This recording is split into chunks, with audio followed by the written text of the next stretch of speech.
Yo, Code Pilots, welcome to part 1 of the Python Masterclass, Data Structures. This series focuses on how to organize and manage data efficiently. Before we start, a quick note. I've covered Python basics like variables, loops, and data structures, list, tuple, dictionary, set, plus OOP concepts like classes and inheritance in separate videos. If you haven't seen them, check out the playlist link to get up to speed. Now, let's dive in. Let's begin with what data structures are. Data structures are ways to organize and store data, like lists or stacks, to make it easy to access and use. They're the foundation of efficient programming, helping us solve problems faster. This series will take you through various structures and their applications. So, let's explore why they matter. Why are data structures important? Imagine building a game. Structures like arrays help manage player stats, while stacks can handle game states. In any app, choosing the right structure saves time and resources. Python's flexibility, combined with our use of Jupyter Notebook, makes learning these concepts practical and hands-on. Let's see what's ahead. We're using Jupyter Notebook for this journey, where we'll write and test code interactively.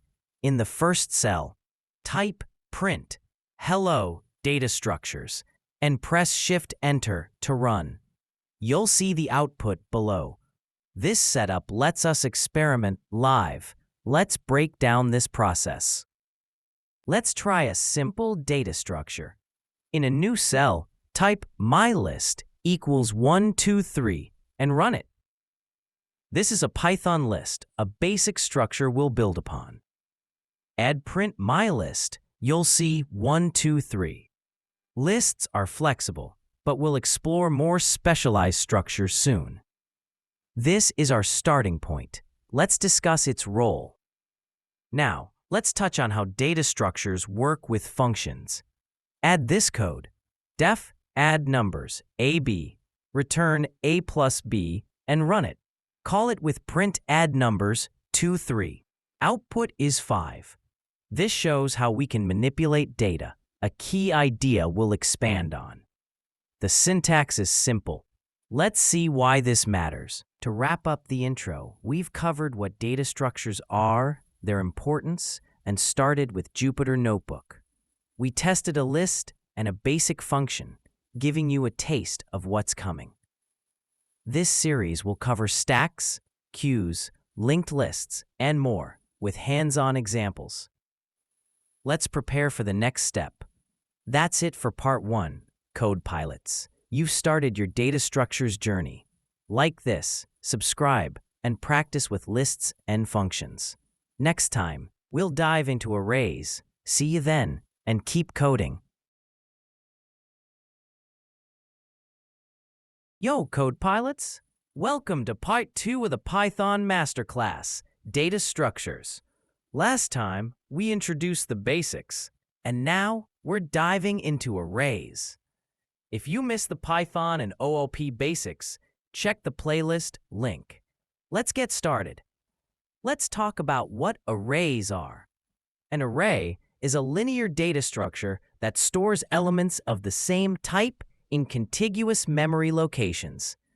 This makes accessing elements by index fast, but it has limits, like fixed size, in some languages. In Python, we use lists as a flexible version of arrays. This episode explores their concepts and how to implement them. Let's dig in. Why are arrays important? They're the foundation for many data structures and algorithms. For example, in a game, an array can hold player scores, and searching or sorting relies on them. Python's lists act like dynamic arrays, growing as needed, which we'll see in action. We're using Jupyter Notebook to make this interactive. Let's start coding. In a new Jupyter cell, type myArray equals 10, 20, 30, 40, and run it with Shift-Enter. This is a basic array using a Python list. Add print myArray. You'll see 10, 20, 30, 40. This shows how we can store data sequentially. Let's break down how indexing works.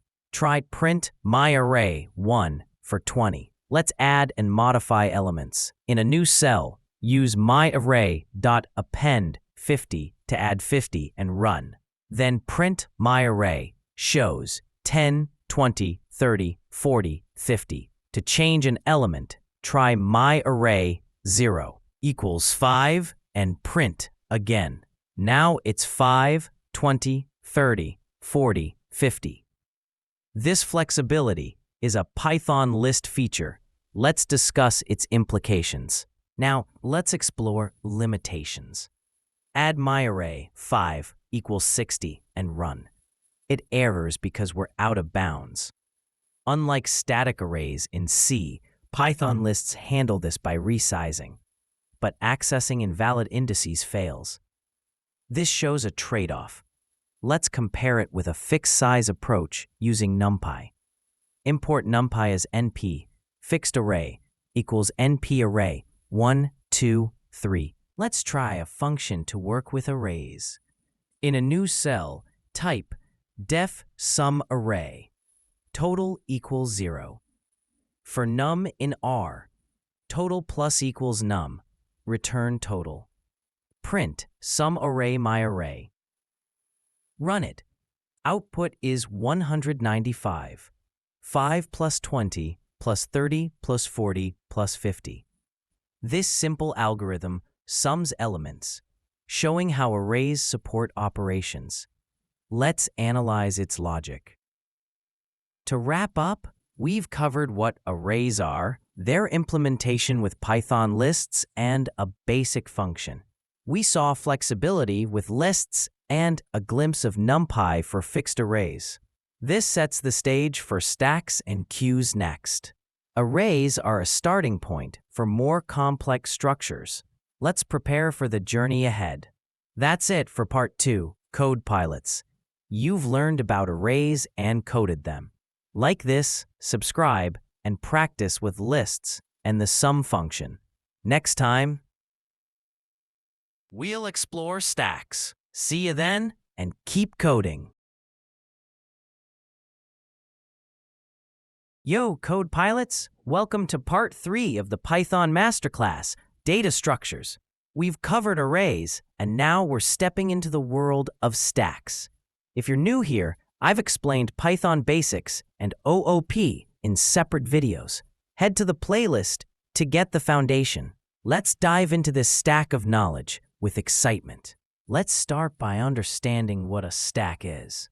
A stack is a linear data structure that follows the LIFO principle, last in, first out. Imagine a real-life stack of plates on a table. You place a new plate on top, and when you need one, you take it from the top too. In programming, this means the last element added is the first to be removed. A stack has two core operations: push, which adds an element to the top, and pop, which removes the top element. There's also an optional check, like is empty, to see if the stack has any items. This structure is super useful because it mimics how we often handle tasks, where the most recent action needs attention first, like undoing the last edit in a text editor. Let's explore how this works in detail, and why it's such a powerful tool as we move forward. Why do stacks matter so much in programming? They pop up, pun intended, in all sorts of places. Think about a web browser's back button. Each page you visit is pushed onto a stack, and hitting back pops the most recent page off. In coding, stacks are critical for managing function calls. When a function calls another, the current state is pushed, and when it finishes, it's popped to return to the previous state. Another cool use is checking if parentheses in code are balanced, which we'll dive into later. The LIFO nature ensures a natural flow for these tasks, making stacks a go-to choice for managing data where order of removal is key. We'll use Jupyter Notebook to bring this to life interactively, so let's get our hands dirty with some coding and see how it all fits together. Let's create a basic stack using a Python list in a new Jupyter cell. Type stack equals open and close square brackets and run it to initialize an empty stack. Now let's push some elements. Use stack.append1 to add 1 to the top. Since append adds to the end of the list, it becomes our top. Run print stack and you'll see 1. Let's add more. Stack.append2 and stack.append3. Then print again. Output is 1, 2, 3, with 3 now at the top. The append method is perfect here because it always places the new item at the end, aligning with the LIFO idea of pushing to the top. To pop, use stack.pop. This removes and returns the top element, 3, and printing stack now shows 1, 2. This simple approach uses Python's built-in list methods. But let's think about why pop works this way and how it fits the stack concept as we build on it. Let's take it a step further and create a custom stack class for more control and clarity. In a new Jupyter cell, type this code. Class stack, def init self equals int a list of empty lists to hold stack items. Def push self equals append item, adds the new item to the top, end of list. Print exclamation mark if you end up putting push. Equals pop item in stack, return self items pop, removes and returns the top item. Else print stack is empty, cannot pop. Return none. Def is empty, returns len self items equals 0. Def peek, if not self is empty, return self items 1. Returns the top item without removing it. Return none. Now create it with myStack equals stack and test. MyStack push 10, MyStack push 20. Print f popped, MyStack pop. Print top item, MyStack peek. Running this gives output like push 10 to the stack, push 20 to the stack, popped 20, and top item 10. The push method adds to the end, pop removes from the end, and peek lets us see the top without changing the stack. This class gives us a structured way to manage a stack, and the print statements help track what's happening. Let's see how this can be applied in a real scenario. Let's dive into a detailed use case, checking if parentheses in an expression are balanced. This is a classic problem where a stack shines. In a new cell, add this code. Def is balanced expression. S is stack. Creates a new stack instance for char in expression. Loops through each character. If char equals where. If it's an opening parenthesis, s.push char. Push it onto the stack. Print pushed s. Stack now its items. If char equals parenthesis, if s is empty. Check if stack is empty. No matching opening. Print found closing without matching s. Unbalanced. Return false. Popped item is s pop. Got the top item. Print 5 popped item stack now its items. If s is empty, for balance, print all parentheses matched. Expression is balanced. Return true. Else, print remaining items in stack. Stack now its items. Expression is unbalanced. Return false. Run it for... It pushes 3 little a's, then pops 3 parentheses matched. Expression is balanced. Output is true. For, oh, It pushes 2 unparentheses, but only pops 1, leaving 1A, so remaining items in stack. Expression is unbalanced. This process uses the stack to track opening parentheses and match them with closings. If the stack is empty at the end, the expression is balanced, otherwise it's not. This step-by-step tracking with prints helps us see exactly how the algorithm works, making it clear why stacks are perfect for this task. Let's reflect on its importance. To wrap up, we've thoroughly explored what a stack is with its LIFO principle, implemented it using a list and a custom class with detailed methods like push, pop, isEmpty, and peek, and applied it to the practical problem of balancing parentheses. We saw how append and pop handle the top of the stack, and the parenthesis checker showed how stacks manage nested structures by keeping track of openings until closings arrive. This depth of understanding sets us up beautifully for the next topic, queues, where we'll see a different flow of data. The interactive Jupyter environment helped us visualize each step, and I hope this detailed dive cleared up any confusion. Let's gear up for more. That's it for Part 3, Code Pilots. You've mastered stacks and their real-world magic. Like this video, subscribe for more, and practice with the stack class and the balancer code. Try it with different expressions. Next time, we'll tackle queues, so stay tuned, keep coding, and see you in the next one. Yo, Code Pilots. Welcome to Part 4 of the Python Masterclass, Data Structures. We've mastered arrays and stacks, and now we're moving to queues. If you're new, check the playlist, link for Python Basics and OOP. Let's dive into this queue of knowledge with full energy. Let's explore what a queue is. A queue is a linear data structure that follows the FIFO principle, first in, first out. Imagine standing in line at a store. The first person who joins is the first to be served.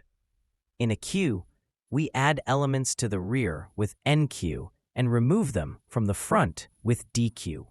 This orderly flow is perfect for scenarios where tasks must be handled in the order they arrive, like processing customer requests or managing print jobs. Unlike stacks, which use LIFO, queues ensure fairness by prioritizing the earliest entry. We'll implement this in Python using Jupyter Notebook, breaking down each step to see how this structure organizes data effectively. Let's get started. Why are queues so essential in programming? They're everywhere. In operating systems, queues manage processes waiting for CPU time, ensuring each gets a turn. In web development, they handle incoming requests to prevent server overload, processing them in order, which is crucial for systems where timing matters. We'll use Jupyter's interactive environment to code this up, making it easy to see how queues handle data flow. Let's move to the practical side and build one. Let's create a basic queue using a Python list in a new Jupyter cell. Type queue equals empty brackets and run it to start with an empty queue. Now use queue.append 1 to enqueue 1. This adds it to the rear, making it the first in our FIFO sequence. Run print, open quotes, after enqueuing 1, close quotes, comma, space, queue, close parenthesis, and you'll see open square bracket 1, close square bracket. Let's add more, queue.append 2 and queue.append 3. Then print again. Output is open square bracket 1, 2, 3, close square bracket with 1 at the front and 3 at the rear. To D2, use queue.pop 0 to remove the front element 1 and print queue. Now it's open 2, 3. The append method adds to the rear, and pop 0 removes from the front. But note that pop 0 shifts all elements, which can be slow for large queues. Let's dive deeper into this and improve it. Let's build a custom queue class to give us more control. In a new cell, type class queue, define init self. Remember, self items is an empty list for queue items. Define enqueue self item. Self items append into the rear. Print enqueued item current queue. Print dequeue if not empty isn't empty. Return self items pop 0 removes and returns the front item. Else left not experience. Print error queue is empty cannot dequeue. Return none. Def is empty self. Return len self items equals 0 returns true if no items. Return len self items returns the number of items. Create it with my queue equals queue and test. My queue and queue 10. My queue and queue 20. Print f dequeued my queue dequeue dequeue. Output shows enqueued 10, enqueued 20, and dequeued 10. Here enqueue uses append to add to the rear, and dequeue uses pop 0 for the front. However, pop 0 has ON complexity because it shifts elements, which can be inefficient for big queues. For better performance, we could use collections.dequeue later, but this gives us a solid base. Let's test it with a real example. Let's simulate a print job queue as a practical use case. In a new cell, add def print jobs jobs. Print queue equals queue. Print queue and quote enqueue. While not print queue is empty. Current job is dequeue. Print processing job.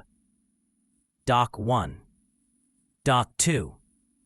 Doc 3 PF. Print jobs jobs list. Run it. Output shows each job enqueued and dequeued in order, like a printer handling files.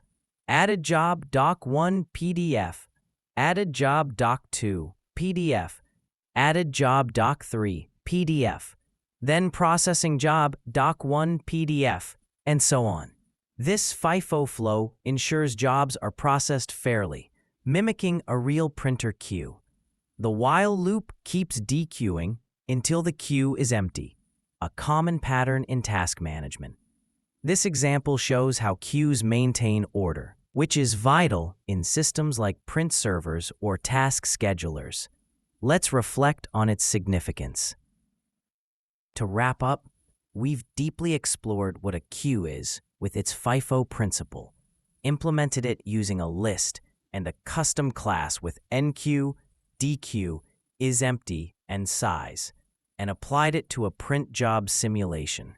We learned how append adds to the rear and pop 0 removes from the front, noting the efficiency trade-off with large data. Queues are key for managing tasks sequentially, from operating systems to everyday apps. And this hands-on approach in Jupyter helped us see every step.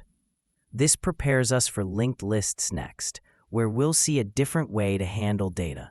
Let's get excited for that.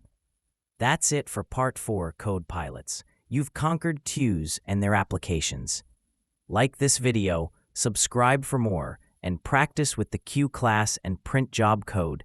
Try it with your own job list. Next time, we'll dive into linked lists, so stay tuned, keep coding, and see you in the next one.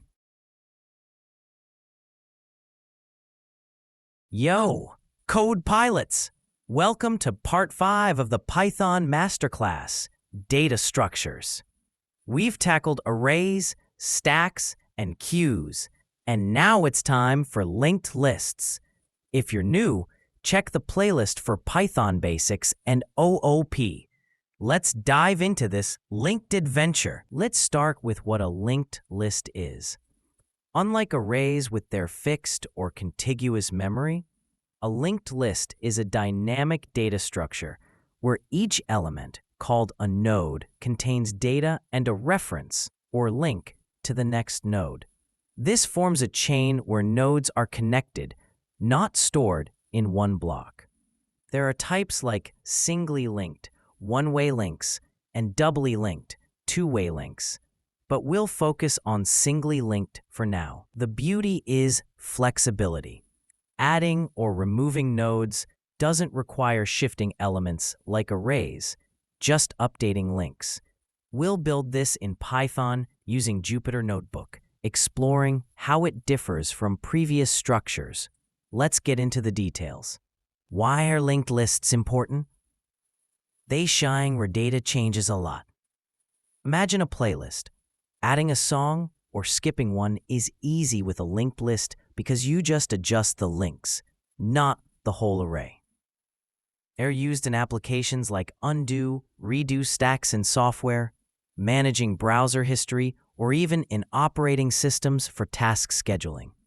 Unlike arrays, they don't need contiguous memory, making them great for systems with fragmented memory. We'll code this up interactively, seeing how nodes link together, so let's move to the implementation and understand its flow. Let's create a basic linked list. In a new Jupyter cell, define a node class. Class node. Def init method, self data, stores the data. Now, stores the data, self next equals none, points to the next node. Now the linked list class. Class linked list. Def init method, self head equals none. Start with an empty list. Def append self data. New node is node data. If not self head is new node. Else, current self head, while current next. Current equals current.next. Current.next equals new node. Test it. LL equals linked list. LL append 1, LL append 2, print, linked list created. This sets up a list with nodes 1 and 2, where each node links to the next. The append method adds nodes to the end by traversing the list. Let's see how this linking works and why it's different from array indexing. Let's add methods to traverse and display. Update the linked list class. Def display self elements equals elements. Current equals self head while current. Elements append current data. Current equals current next. Print linked list elements. Test it. LL display. Output is 1, 2. This traverses from head, collecting data until next is none. Now, add a delete method. Def delete self data. If not self head, print. List is empty. Return if self head data equals data. Self head is equal to head.next. Return. Current is self head, while current.next and current.next.data equal data. Current.next. If current.next, current.next is current.next, print deleted data. Else print not found. Test. LL append 3, LL display. LL display. Output shows 1, 2, 3, then 1, 3 after deleting 2. This shows how links are updated. Let's explore its flexibility. Let's try a use case. Managing a dynamic task list. Add def manage tasks, tasks. Task list equals linked list. For task and tasks, task list append task. Print f added task, task list display. Task list delete tasks 1. After removing second task, task list display. Tasks equals email, meeting, call. Manage tasks, tasks. Run it, output adds email, meeting, call, displays email, meeting, call, deletes meeting, and shows email call. This mimics a to-do list where tasks can be added or removed dynamically, leveraging linked list's strength in handling changes. Let's analyze its benefits. To wrap up, we've learned what a linked list is with its node-based structure, implemented it with a node and linked list class, including append, display, and delete, and applied it to a task management use case. Unlike arrays, it uses pointers for flexibility, though traversal is slower over n. This dynamic nature makes it ideal for acts needing frequent insertions or deletions. Jupyter helped us see each step, setting us up for trees next. Let's get ready. That's it for Part 5, Code Pilots. You've mastered linked lists. Like this, subscribe, and practice with the linked list class. Try adding more methods. Next time, we'll explore trees. So stay tuned, keep coding, and see you soon. Yo, Code Pilots! Welcome to Part 6 of the Python Masterclass, Data Structures. We've covered linked lists, and now we're branching into trees. If you're new, check the playlist for Python basics and previous topics. Let's grow this knowledge tree together. Let's dig into what a tree is. A tree is a nonlinear data structure that organizes data hierarchically, like a family tree or a company org chart. It has a root node at the top, with child nodes branching out, and each node can have 0 or more children. Key terms include parent, child, leaf, nodes with no children, and height, levels of the tree. Unlike linear structures like lists, trees model relationships, making them great for hierarchical data. We'll focus on a binary tree where each node has at most 2 children, left and right. We'll build this in Jupyter Notebook, exploring how it differs from flat structures. Let's plant the seeds. Why are trees so powerful? They're used everywhere. In file systems, trees organize directories and files with the root at the top. In databases, they speed up searches with structures like B-trees. Decision trees in AI help classify data by branching decisions, like predicting weather. Their hierarchical nature allows efficient traversal and searching, though balancing is key for performance. We'll code a basic binary tree, seeing how nodes connect vertically, so let's move to the implementation and understand its structure. Let's create a binary tree. In a new Jupyter cell, define a node class. Class node, def init self, data. Self data equals data. Stores the data. Self left is none, left child. Self right is none, right child.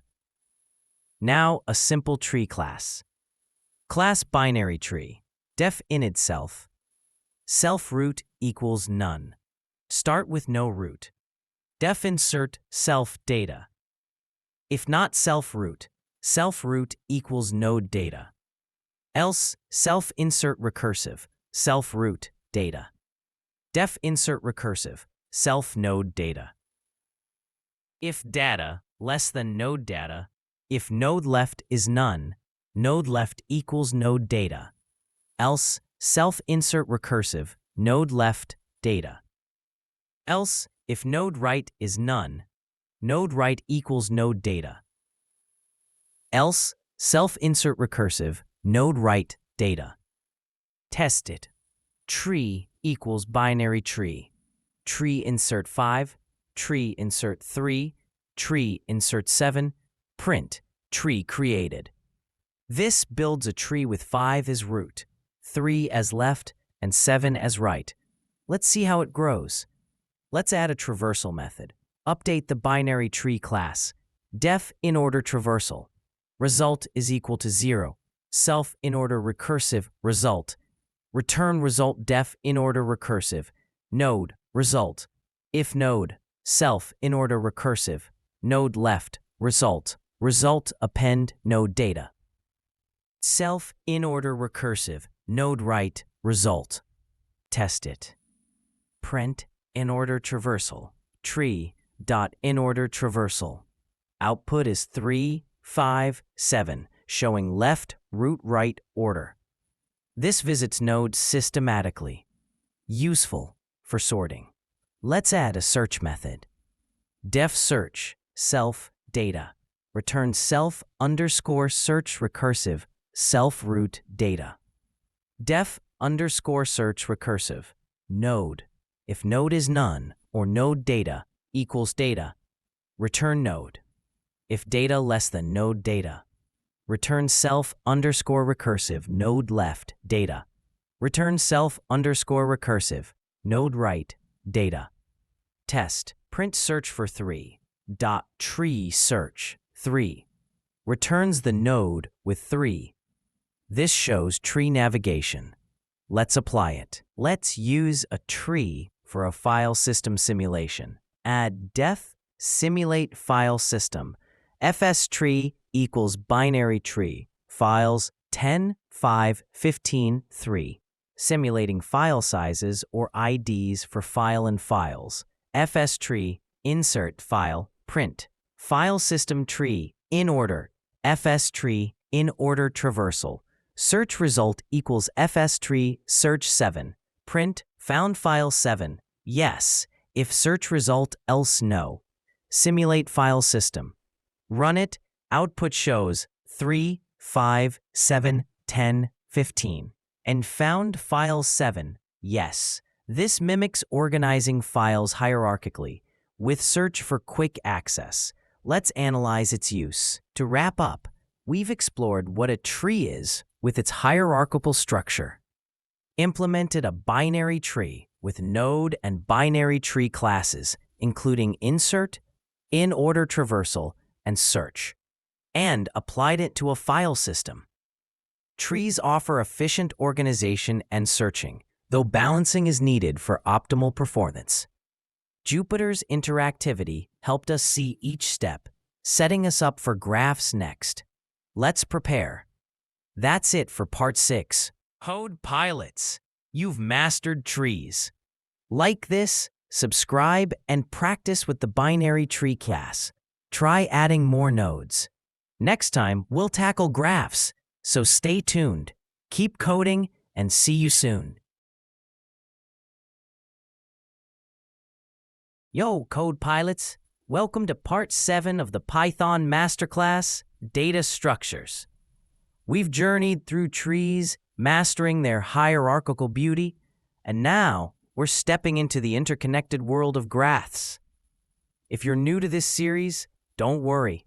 Check the playlist, link for the basics, and catch up on previous topics like trees and arrays. Graphs are all about relationships, and today we're going to weave a network of knowledge together. So, grab your coding gear and let's dive in. Let's start by unpacking what a graph really is. At its core, a graph is a non-linear data structure that models relationships between pairs of objects, which we call nodes or vertices, connected by edges. Think of it like a social network where people are nodes and friendships are the edges linking them. Unlike trees, which have a single root and a strict parent-child hierarchy, graphs can have cycles, meaning you can loop back to where you started, or multiple paths between nodes. They come in 2 main flavors: directed, where edges have a direction, like a one-way street, and undirected, where connections go both ways, like a 2-way road. Plus, edges can be weighted, carrying values like distances, or unweighted, just showing presence. This flexibility makes graphs incredibly powerful for representing complex systems, from roadmaps to the internet. We'll focus on building an undirected graph in Jupyter Notebook, exploring how these nodes and edges come together. Let's get our hands dirty. Why should we care about graphs? They're the unsung heroes behind many systems we use daily. Imagine social media platforms like X. Graphs track who follows whom, building a web of connections that power friend suggestions. In GPS Acts, graphs map out routes between cities with edge weights representing distances or travel times, helping you find the fastest path. Even in cutting-edge AI, graphs drive recommendation engines, linking your preferences to similar users to suggest movies or products. What sets graphs apart is their ability to handle cyclic and multipath relationships. Unlike the linear or tree-like structures we've seen before, we'll dive into coding a basic graph, focusing on how to add and traverse these connections. So let's set up our workspace and start building. Let's create a graph from scratch. We begin with a graph class, using a dictionary to store our nodes and their connections. Think of it as a lookup table where each key is a node and the value is a list of its neighbors. We initialize this dictionary as empty to start fresh. Now, to add an edge between two nodes, we need a method that checks if each node exists. If not, it creates an empty list for that node. Then, it connects both nodes to each other to make it undirected, ensuring symmetry in the relationship. For example, adding an edge between node 0 and node 1 means 0 points to 1 and 1 points to 0.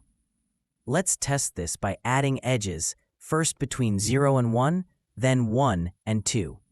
After running the code, we get node 0 is connected to 1, node 1 is connected to 0 and 2, node 2 is connected to 1. This output confirms our network is forming. Each node now knows its neighbors, and we can see the structure taking shape.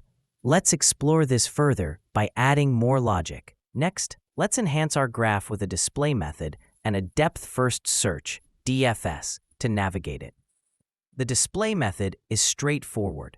It loops through each node in our dictionary and prints its list of connected nodes, giving us a clear picture of the graph.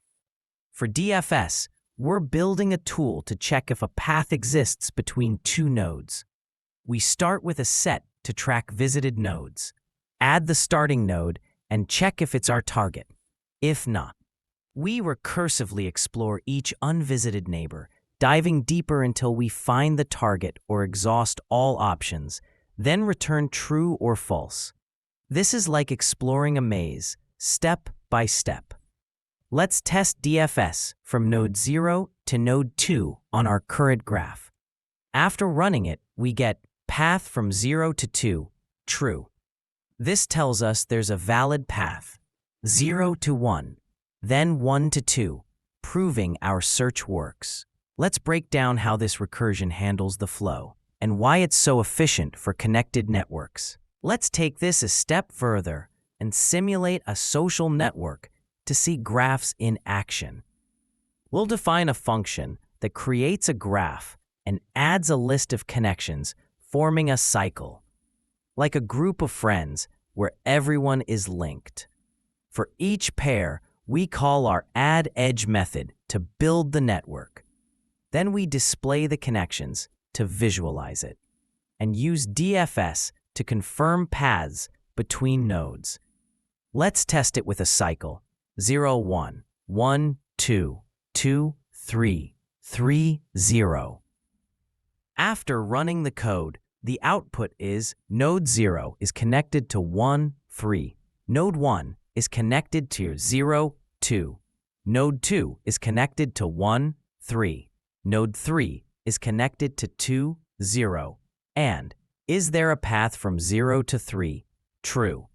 This cycle mimics a close-knit community where you can reach anyone through the network. Let's dive deeper.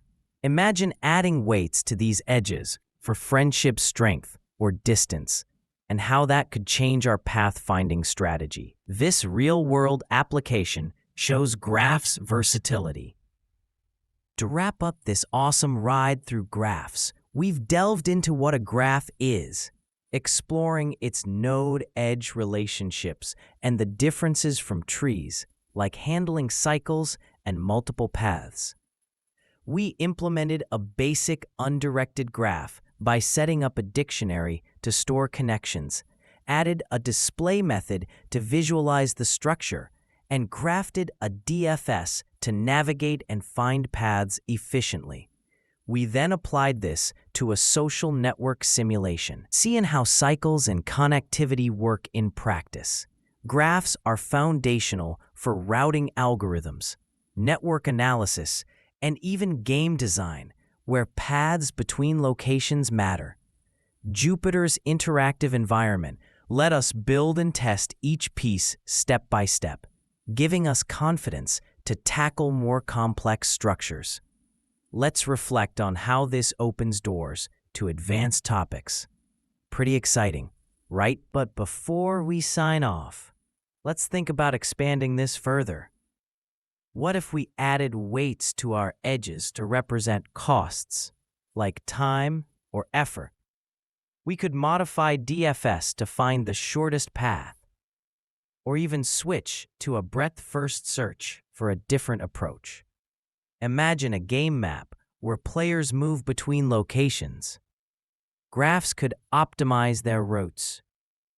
We'll explore these ideas in future episodes. But for now, practice with this graph. Try adding more nodes or testing different paths. Jupyter's here to help you experiment, so don't hesitate to play around. That's it for Part 7, Code Pilots. You've mastered the art of graphs, from theory to hands-on coding and real-world use. Like this video, hit that subscribe button, and drop a comment if you've got questions or ideas for the next topic. The journey's just heating up. Next time, we'll pile into heaps. So stay tuned, keep coding, and I'll see you in the next adventure.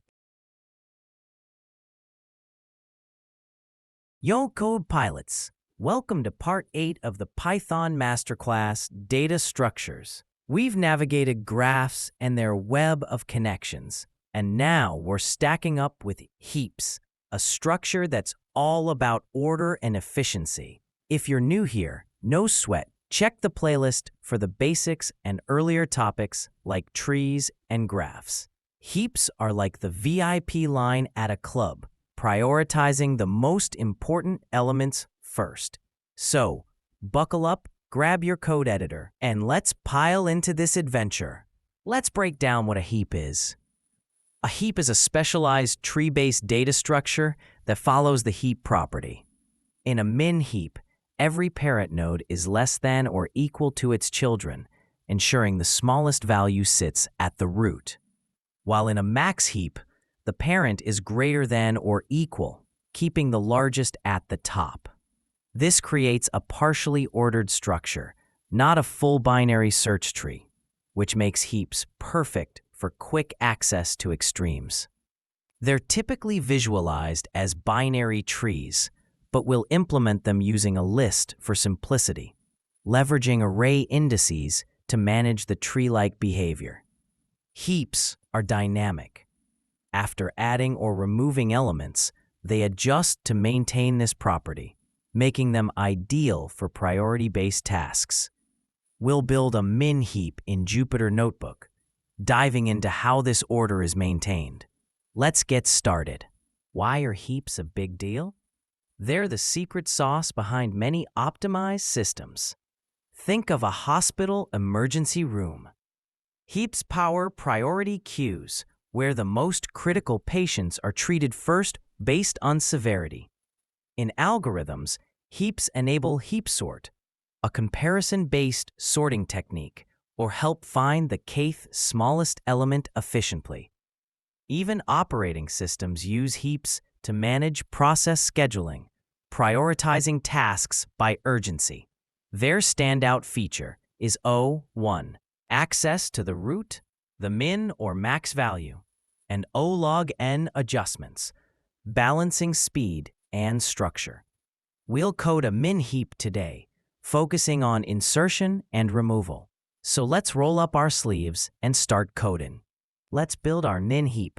We start with a heap class, using a list to store elements. Think of it as a flat representation of a binary tree, where the parent-child relationship is calculated with indices. We initialize an empty list to begin.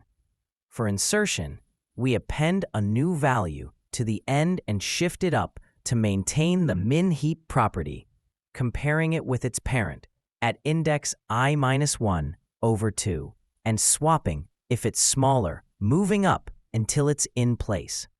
Let's test this by adding 5, then 3. After running the code, we get heap 3, 5. This shows 3 bubbled up to the root. Since it's smaller, our heap is ordering itself.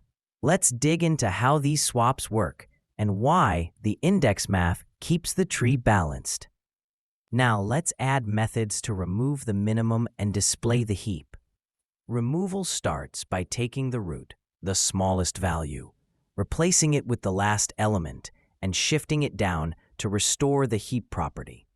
We compare it with its children at 2i plus 1 and 2i plus 2, and swap with the smallest child if needed, moving down until it fits. The display method simply prints the list for a quick look.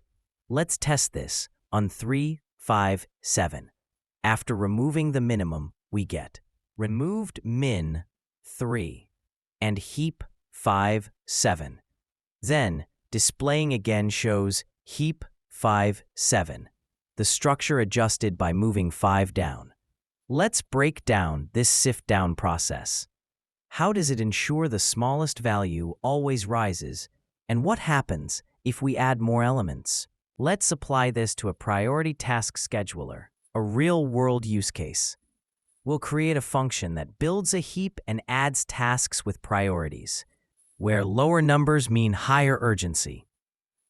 We insert each task, then process them by removing the minimum one by one until the heap is empty.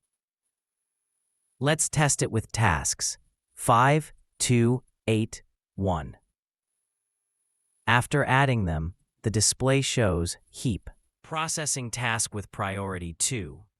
Processing task with priority 3. Processing task with priority 5. Processing task with priority 8. This mimics a system where urgent tasks, like fixing a server crash, get handled first. Let's explore how adding more tasks or changing priorities could scale this up. To wrap up this epic dive into heaps, we've uncovered what a heap is, mastering its order-maintaining property, and how it differs from trees or graphs with its focus on extremes. We implemented a min heap using a list, adding insertion and removal logic with sift up and sift down techniques, and visualized it with a display method. We then applied it to a task scheduler, seeing how priority ordering works in action. Heaps are crucial for algorithms like Dijkstra's shortest path or real-time systems needing quick prioritization. Jupyter's step-by-step testing helped us nail each part, setting us up for even cooler challenges ahead. How pumped are you for that? Before we wrap, let's brainstorm some next steps. What if we added max heap support to handle descending order? Or implemented a heap-based median finder for streaming data? Picture a game where players queue for power-ups. Heaps could manage turn order by strength. We'll tackle these in future episodes, but for now, practice with this code.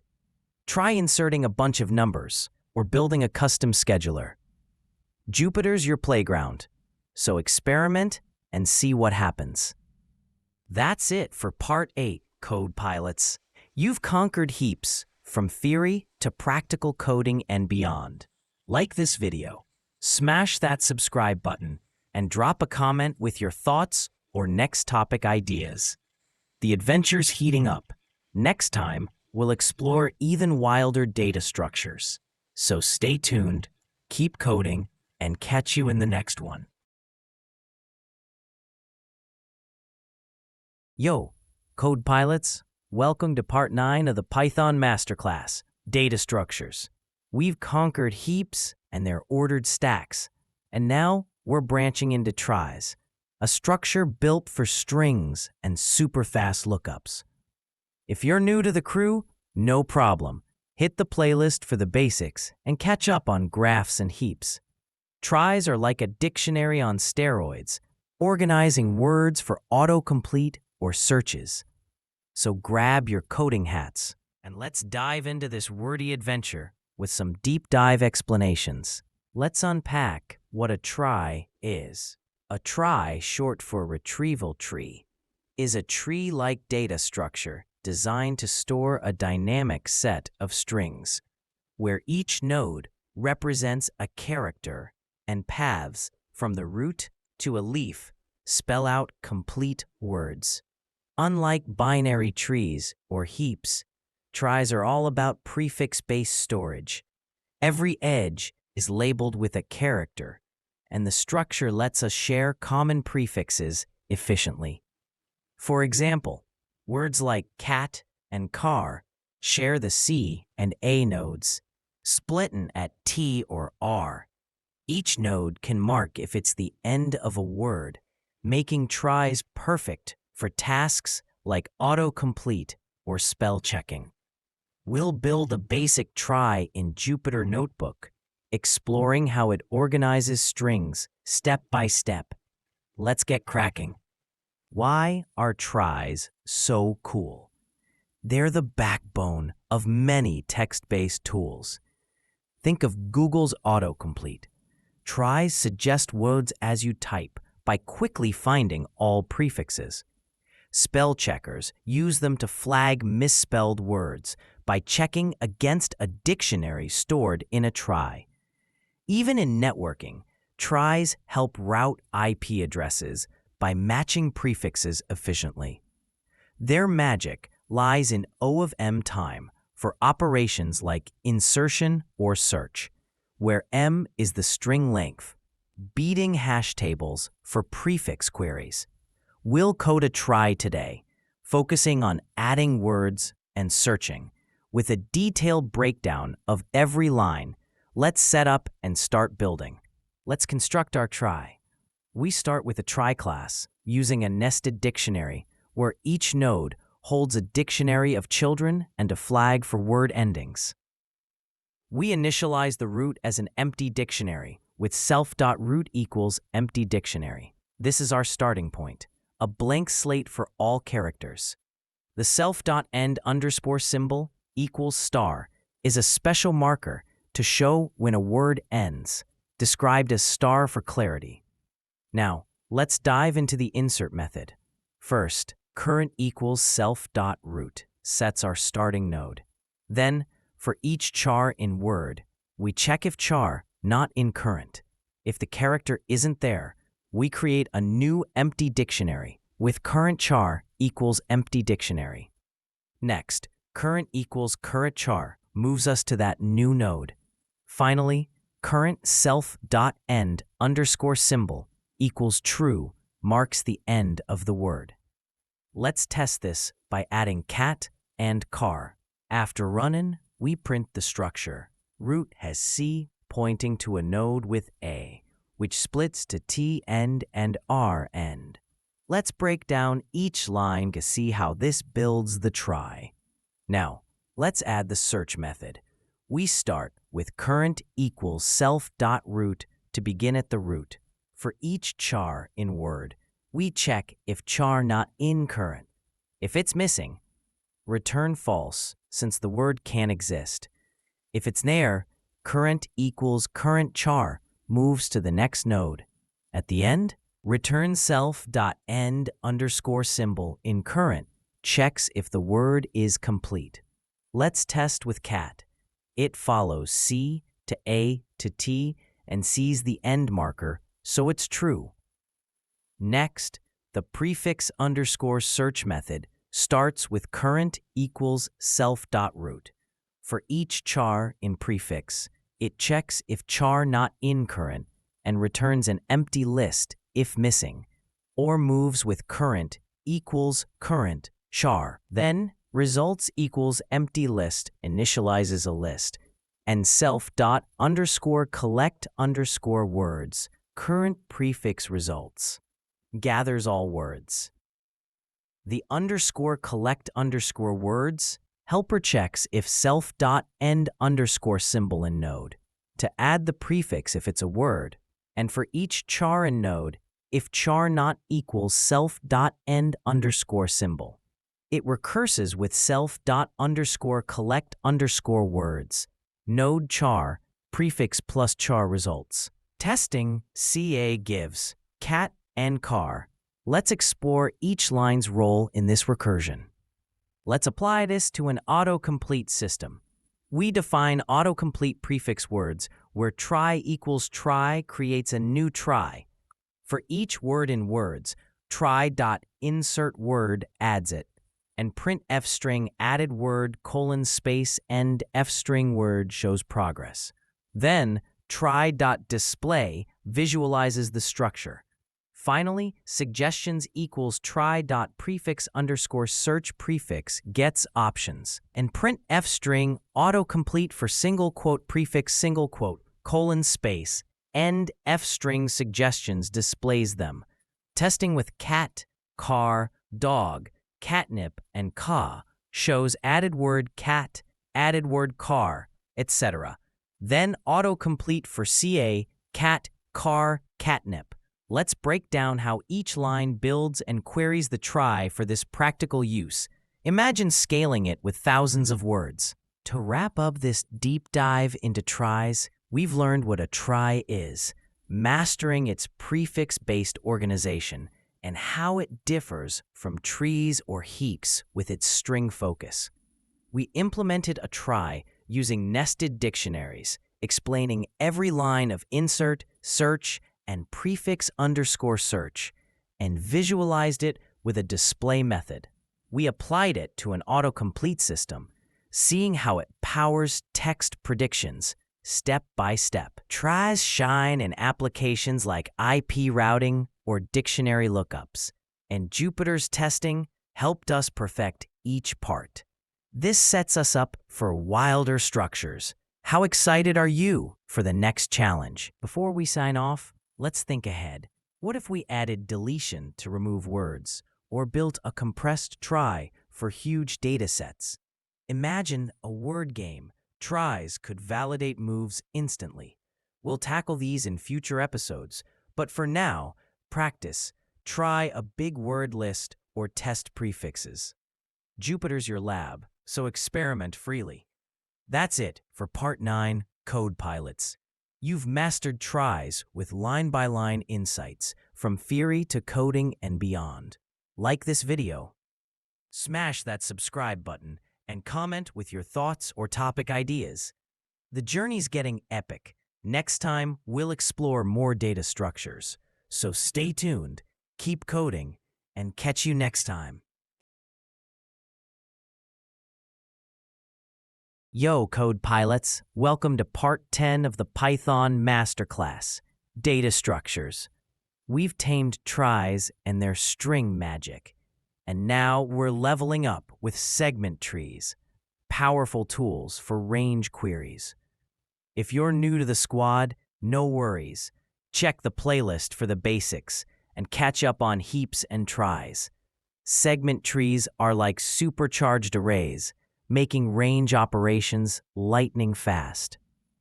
Grab your coding gear and let's dive into this query-filled adventure with detailed breakdowns. Let's break down what a segment tree is.